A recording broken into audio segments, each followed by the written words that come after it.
Hello नमस्कार मैत्रिणींनो, मी संध्या सोनावणे। आज आम्ही सुट्टी असल्यामुळे आम्ही थोडी बाहेर चालणार आहोत 2 दिवसासाठी। तर आमची आज पॅकिंग झालेली आहे, आता आम्ही निघतोय। हे आमच्याला पॅकिंग झालेली इथे फुल, दोघी पण झालेत तयार। थोडीशी घरची कामं आहेत ते आता पटापट आवरून आम्ही आता निघणार आहोत। आता आम्ही चाललोय, तर मी पण रेडी झालेली आहे।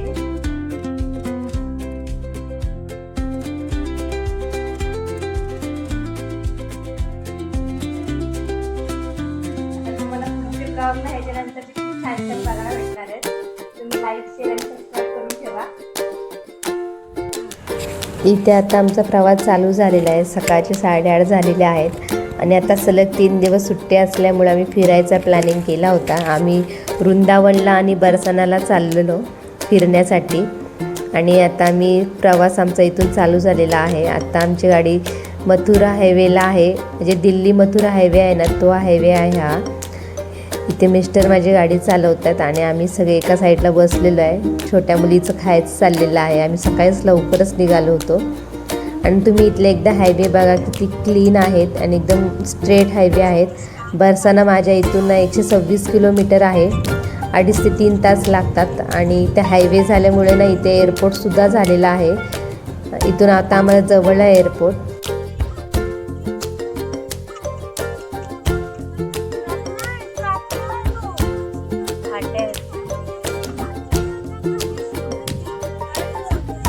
इथे आता आम्ही बरसानाला पोचलो होतो। इथून आता छोटी छोटी गावं लागतील आणि इथे रस्त्यांचं काम चाललेलं आणि काल पाऊस पडल्यामुळे ना खूप चिखल झालेलं। हा ट्रॅक्टर बघा ना, एका साईडला पूर्ण पडलेला होता, सगळे बांबू भरले होते त्यात आणि एकदम त्याच्या कॅपॅसिटीच्या बाहेर भरलेलं, तर सगळं एका साईडलाच पडलेलं आणि त्यामुळे खूप ट्रॅफिक झालेली आणि रस्त्यांची कामं झाल्यामुळे ते एका साईडला चिखल झालेलं सगळ्याचं, त्यामुळे सगळ्या गाड्या हळूहळू चाललेल्या अशा। इथे बघा किती चिखल झाले पाऊस पडल्यामुळे आणि असं प्रवास करताना मध्येच काहीतरी अडथळा येतच। आणि तुम्ही ना इकडचे घरं बघा, पूर्ण ना असं मार्केटमधूनच जावं लागतं, रस्ता आहे इकडे। आणि आम्ही असंच प्लॅनिंग केलं सहज की जायचं, 3 दिवस सुट्टी आहे म्हणून। आम्हीचं वृंदावनला जायचं होतं ठरलेलं, पण आम्ही अचानक ठरलं की बरसानाला पण जायचं आहे म्हणून आणि एकदम भारी वाटलं। आणि इथे आम्ही बरसानाला आता पोचलो आहे। हा मंदिराचा प्रवेशद्वार आहे। आता आम्ही इथे गाडी पार्किंगला लावून मग आतमध्ये जाऊ।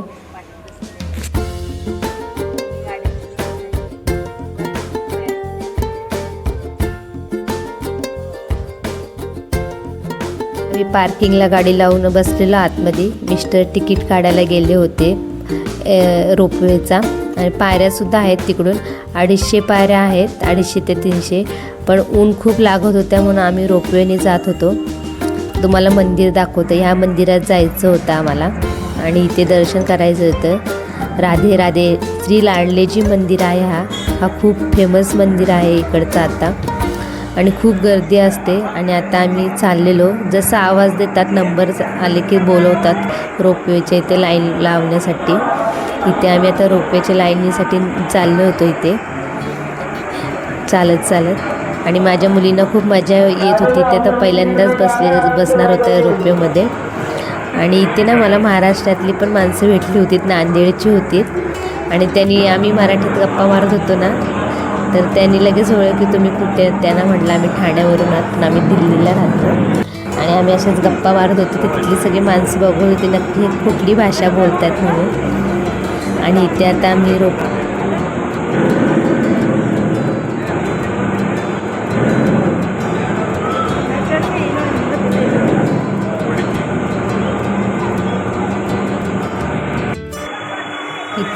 रोपवेमध्ये बसलो होतो। माझ्या मुली खूप खुश झालेल्या बसलेल्या, त्यांची वेगळीच फिलिंग येत होती त्यांना आतमध्ये बसल्यानंतर। आणि आता चालू झाली होती रोपवे आणि तिकीट खूप कमी आहे, एका माणसाचं 100 रुपये तिकीट आहे आणि आम्ही येण्या जाण्याचं तिकीट काढून ठेवलेलं आणि गर्दी खूप असते त्यामुळे आम्ही रोपवेनेच गेलेलो बघा तुम्ही। आणि एकदम फिलिंग एकदम वेगळीच वाटत होती वरती जाताना। मी पण पहिल्यांदाच बसली होती रोपवेमध्ये आणि एकदम जवळ होतं, म्हणजे 2 ते 3 मिनटात आम्ही वरती मंदिराजवळ पोचलो। आणि जर तुम्ही पायऱ्याने जाणार असाल तर तुम्हाला 2.5 ते 3 तास लागतात पायऱ्याने जायला, कारण की खूप उंच असं डोंगरातून आहेत ते रस्ते, त्यामुळे खूप उशीर लागतात. त्यामुळे आम्ही ऊन लागत होता म्हणून आम्ही रोपवेनेच गेलो होतो. बघा बाहेरचा नजारा किती छान दिसतं इथून वरून असं, आणि मन इतकं प्रसन्न होत होतं ना, असं फिलिंग एकदम वेगळीच असते मंदिरात जाताना अशी.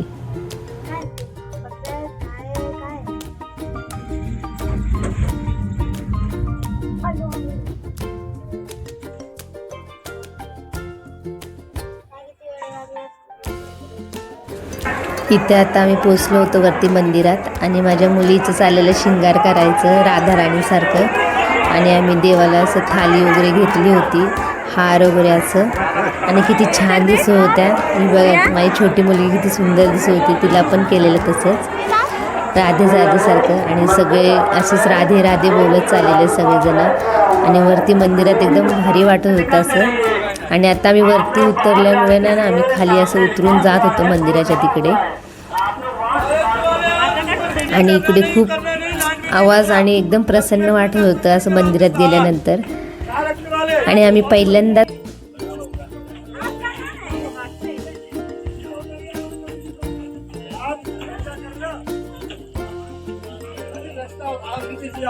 ऊन खूप लागत होतं. इथं कोणाची इच्छा वगैरे असेल ना ते बांधून ठेवतात इथे थंड पाण्याचं ठेवलेलं देण्यासाठी. आणि आता आम्ही लाईनीला चालून जात होतो वरती मंदिरात, कारण की गर्दी खूप असते इथे. हे प्रसिद्ध आहे ना मंदिर आता झालं, त्यामुळे खूप गर्दी असते, आणि शनिवार रविवारची तर खूपच गर्दी असते. आम्ही शुक्रवारची गेलो होतो त्यामुळे आम्हाला थोडीशी गर्दी कमी भेटली, आणि नाहीतर तुम्ही सॅटरडे संडेला गेलात ना तर इथं खूप गर्दी असते.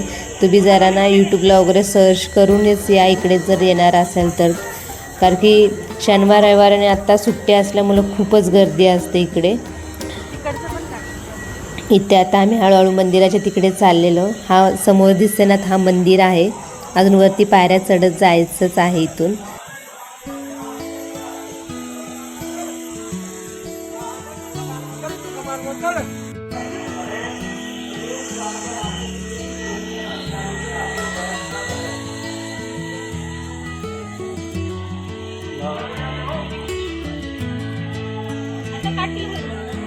चालू पण केला.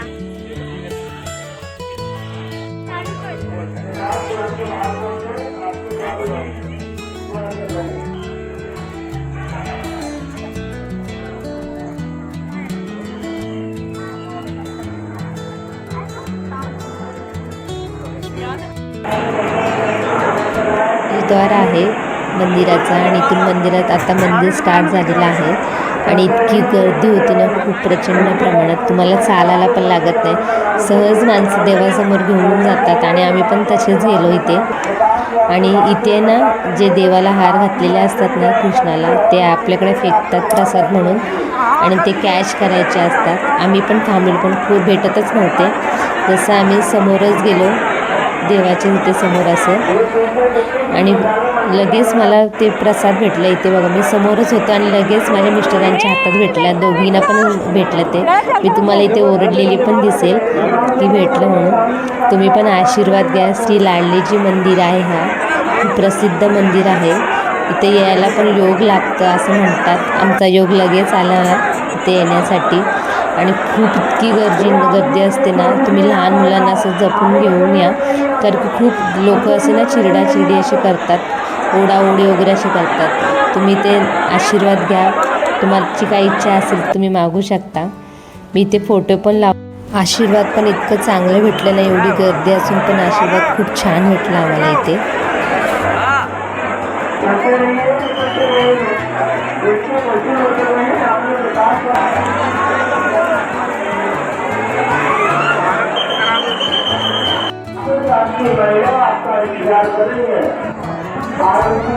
वरून मंदिराच्या इथून बरसाना गाव दिसतो, इतका सुंदर दिसतो ना. वरती डोंगरात मंदिर असल्यामुळे ना गाव इतका सुंदर दिसतो वरून. आणि इथे आता आम्ही सगळं फिरून झालं होतं, आणि आता आमची जायची तयारी होती. हे आम्हाला दोघींना हार भेटलेले, ते आम्ही गळ्यात घालून चाललेलो. इथे सगळेच तसे झाले होते, ज्यांना प्रसाद भेटतं ना ते गळ्यात घालून हार घेऊन जातात घरी. आणि आता आम्ही चाललेलो रोपवेच्या साईडून बसण्यासाठी. इथे आम्ही रोपेमध्ये बसलेलो. आता आमचं आते सगळे खुश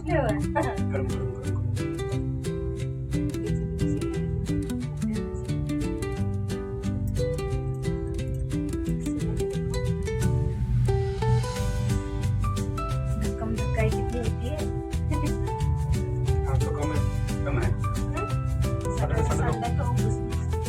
सांस लेना मुश्किल हो जाएगा अभी सांस लेना मुश्किल हो जाएगा.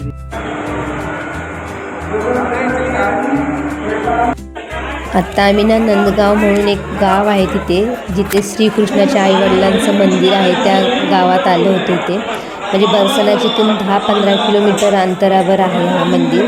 आणि हा छोटंसं गाव आहे, खूप सुंदर आहे. आणि इकडच्या लोकांचे एकदम सिस्टीम एकदम परफेक्ट आहे. पार्किंगसाठी पण त्यांनी अशी घरं बनवलेत ना की तुम्हाला तिथे पार्किंग पण भेटेल त्यांच्या घरात लावायला. आणि जर तुम्हाला मंदिरात यायचं असेल तर त्यांच्या बाईक पण आहेत, त्या बाईकवर तुम्ही जाऊ शकता. एका माणसाचे 50 रुपये घेतात काहीतरी बाईकवाले, आणि पार्किंगचे पण असे पैसे घेतात 50 रुपये. हा नंदगाव आहे, तिथे श्रीकृष्णाच्या आईवडिलांचं मंदिर आहे. खूप सुंदर आहे हा पण मंदिर.